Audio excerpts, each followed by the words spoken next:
I've been a regular visitor to Works and Pensions over the last 4 years, holding the flag of the ASW people in Sheerness, and we've run a pretty successful campaign, moving from 400 to 2.3 billion, but still I get, even today, emails saying, why can't you pay out the whole thing?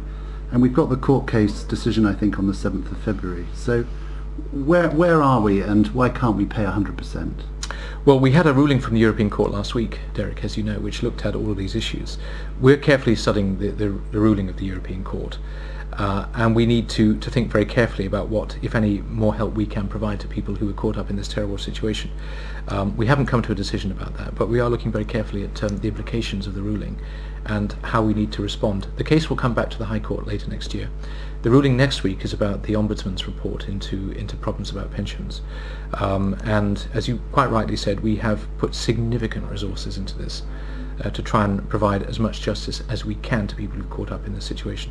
But there's no doubt at all, because of the court cases, we will have to have a look carefully at how we proceed in the future. But we haven't come to a decision yet, as you know, about what we should do. And is that a matter of because you haven't had enough time, or is it because it's more complex, or is it because you've got to think about where you get that money from? Or it's all of those things.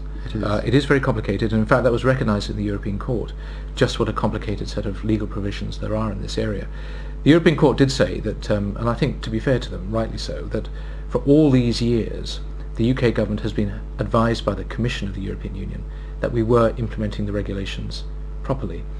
They changed their mind last year, but through all this period of time, both this period of government for the Labour and for the Conservatives before, that we were doing the right thing in the way we'd put our laws together. Now, we have to consider what this means. There is clearly an implication for taxpayers' money, which we've got to treat responsibly.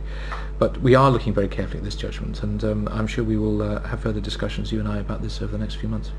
I'm sure we will.